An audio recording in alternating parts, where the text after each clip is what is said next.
श्रीगुरुभ्यो नमः हरिः ओं कृष्णं वन्दे मन्तपाशधरं दिव्यार्भकाकृतिं शिखाबन्धत्रयोपेतं भैष्मीमध्वकरार्चितं. Subject is Physiological Interpretation of Ambarishopakhyaana, the story of Bhakta Ambarisha from Srimad Bhagavata Purana. Let's run through the summary of Bhakta Ambarisha story, as most of you know the detailed version of it. King Ambarisha was a great devotee of Lord Vishnu and was orderly conducting complete fasting ritual on Ekadashi, the 11th day of lunar cycle. After successfully completing the fasting, King Ambarisha was ready to break the fast on the morning of 12th lunar day, that is Dwadashi. As the moment of breaking the fast was nearing, sage Durvasa arrived and was received with all honors by Ambarisha. Sage Durvasa agreed to the king's request to be his honored guest and asked the king to wait until he finished his prayers and returned. The auspicious moment for breaking the fast approached, but sage Durvasa didn't turn up. Finally, King Ambarisha broke his fast by taking little water and waited till sage Durvasa's return to have food together. Sage Durvasa, who was well known for his short temper, felt that Ambarisha had violated the respect that has to be given to a guest by breaking his fast without waiting for him, and in his rage created a demon to kill King Ambarisha. Being a great devotee of Lord Vishnu, Vishnu Chakra comes for the rescue of king and destroys the demon. Further, it continues to chase sage Durvasa. Knowing the consequences, sage Durvasa ran towards Shiva for rescue. Shiva pleaded his inability to save him and advised to check with Brahma. Sage Durvasa reaches Brahma to hear the same and was advised to approach Vishnu for protection. Upon reaching Vishnu, Vishnu said, "I am under complete control of my devotees, Aham Bhakta Paradena," and advised sage Durvasa to approach and request King Ambarisha only for his protection. At last, sage Durvasa reached and apologized King Ambarisha for all his mistake and sought protection. King Ambarisha prayed Lord Vishnu and ensured the chakra was withdrawn. Sage Durvasa blessed and praised King Ambarisha for his devotion and nobility. This was the summary of story. And now let's start the physiological interpretation for this. Who is Ambarisha? Ambara means space. Isha means chief or supreme. We can see in the picture.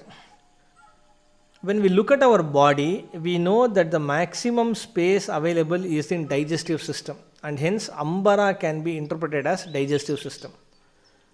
The chief of digestive system is small intestine because it digests 90% of food we eat. So Ambarisha means small intestine of digestive system. Who is Durvasa? Information from all 5 sense organs reaches brain and processing happens there. Different thinking power represents different aspects or influence of sages. Thinking power which makes tolerance difficult or weak is Durvasa. Similarly, thinking power that nurtures our growth to great height is Bharadwaja.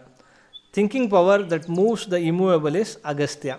Thinking power that enables us to absorb infinite knowledge is Atri. Thinking power that gives knowledge by destroying ignorance is Gautama. Thinking power that supports partiality or particularism is Bhrigu. That means each thought coming into us has influence of sages. Now we know what is Ambarisha and Durvasa. During the auspicious time to break the fast, there was a thought of completing a special prayer before eating. Intestine, knowing that it cannot be completed before auspicious time, preferred to break the fast and drank water, thinking that prayer can be done after eating. This was done only to secure the desired result of fasting. What is anger of sage Durvasa and the meaning of demon created by him? Amygdala is the region of brain primarily associated with emotional processes including fear, anxiety and aggression. We can see in the picture. Amygdala is present in both parts of the brain. Left brain consists left amygdala and right brain consists right amygdala. Most of the time, left brain is dominant which allows to look through the past memories, comparing the present situation in depth, being logical and careful. However, when situation feels threatening enough or annoying or totally new, the right brain becomes dominant. The external stimulus which makes us upset enough, allowing amygdala of the right brain to shut down our logical thinking in left brain, energizing fight or flight mode, is anger of Durvasa. The external stimulus getting into fight mode or aggression releases excess stress hormones called cortisol. The release of excess cortisol hormones to destroy the intestine is the evil force or demon activated by sage Durvasa. What is Vishnu Chakra and how does it kills the demon to protect Ambarisha? Chakra in the hand of Lord Vishnu represents initiation of instinctive virtue or righteous action. It is said to be initiation of natural action for the given input. Stress promotes release of excess cortisol and induces negative effect on intestine. Blood moves away from gut during flight or fight mode, altering immune system, disturbs digestive pattern. Excess cortisol results in gas, bloating, excretion pattern disturbance, etc. Excess cortisol leads to intestine permeability syndrome. We can see in the picture, left side, the bottom picture. There are gaps in the junction. This makes adulterated and poisonous elements to enter blood, which is highly dangerous for human body. When our fasting is input, chakra, the initiation of natural action, keeps the intestine in rest or non-functioning state. And being in that state, excess cortisol driven problems cannot affect intestine. When the fasting on every 11th day of lunar calendar is input, chakra, the initiation of natural action, strengthens the lining of intestine to fight and overcome intestine permeability syndrome caused by excess cortisol. And also, fasting improves and reinforces immunity. This means the demon or the excess cortisol is thrashed by chakra or natural action as the result of fasting input.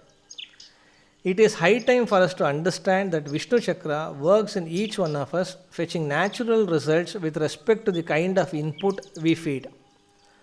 How and why does Vishnu Chakra chases Durvasa? Excess cortisol breaks proteins and fats in our liver, raises the blood glucose level, creating hyperglycemia or high blood sugar. Hyperglycemia reduces and or removes insulin from blood, making glucose not to enter the cells. Glucose is the main fuel for brain cells, and if there isn't enough glucose getting into the brain cells, neurotransmitters, the brain's chemical messengers, are not produced, and communication between neurons breaks down with memory loss and can also drive brain into coma state. The conversion of proteins and fats in liver as glucose and removal of insulin in hyperglycemia state to induce damage onto brain is the work of chakra, the initiation of natural action for the input of stress, and this is the meaning of Vishnu Chakra chasing sage Durvasa. What is the meaning of sage Durvasa reaching Shiva, Brahma, Vishnu and Ambarisha for protection? Brain has three major parts: cerebrum, cerebellum and brainstem. Cerebrum is the regulatory function of thinking functions. Cerebellum is the regulatory center for voluntary functions. Brainstem is the regulatory center for involuntary functions. Shiva is the controlling deity of mind, and mind is the faculty of consciousness and thoughts. Cerebrum is the center of it. The stimulus or thought reaches cerebrum seeking help to cure hyperglycemia. Cerebrum is in charge of variety of thinking related processes and controls only cognitive function and not the actions. Hence, cerebrum directs stimulus to approach cerebellum for curing. That means Shiva expresses his inability and directs sage Durvasa to Brahma. Brahma is the controlling deity of voluntary actions, and the stimulus or thought reaches cerebellum seeking help to cure hyperglycemia. Cerebellum is primarily responsible for muscle movement, coordination, and similar voluntary functions, whereas curing hyperglycemia is involuntary action. So, cerebellum directs stimulus to approach brainstem for curing. That means Brahma expresses his inability and directs sage Durvasa to Vishnu. The stimulus or thought reaches brainstem seeking help to cure hyperglycemia, and Vishnu is the controlling deity for all involuntary actions like sleep, heartbeats, lung functioning, digestion, insulin production, etc. Vishnu says, I am under complete control of my devotees, Aham Bhakta Paradena, which means the complete fasting of intestine was in line to the brainstem's regulation of involuntary functions, and hence brainstem stands with intestine and directs sage Durvasa to Ambarisha, that means stimulus to intestine. Then the stimulus reaches small intestine and hyperglycemia gets cured. Now the question is, how does small intestine cure hyperglycemia and why brainstem directs the stimulus to small intestine? Eating right food can boost insulin production, and eating is related to intestine.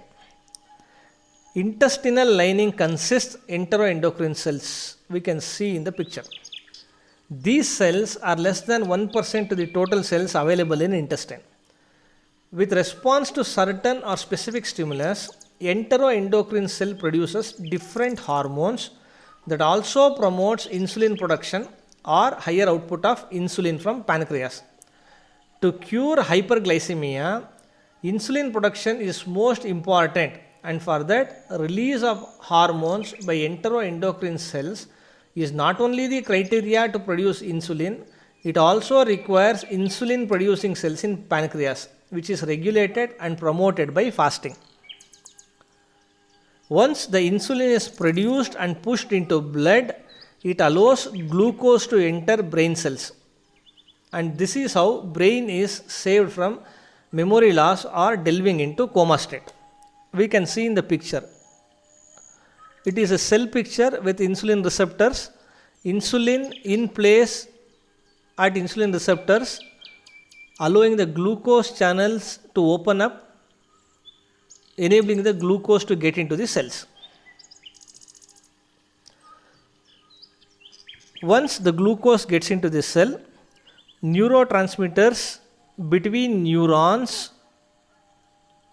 enables the continuous communication of brain. We can see in the picture. The left side picture is neurons and neurotransmitters producing between neurons.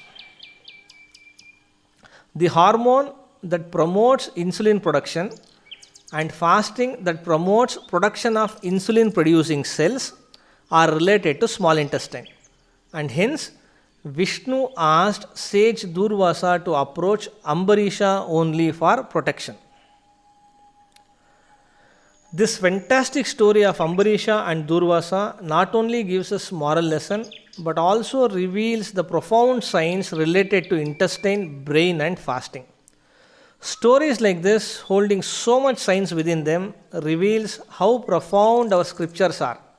And indeed, it is an eye-opening for us to realize them as divine designed profound spiritual science.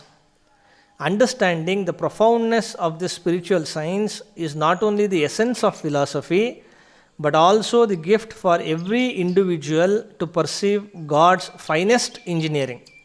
In fact, the works of Sri Vedavyasa stands as citations for the entire gamut of science, provided we interpret and understand them properly. Finally, with prayers to Sri Madhvacharya and his indweller Lord Sri Krishna to bestow the determination and ability to learn more divine engineering within us and around us, I am signing off. Thank you. Krishnarpanamastu. Krishnam Vande Jagadgurum.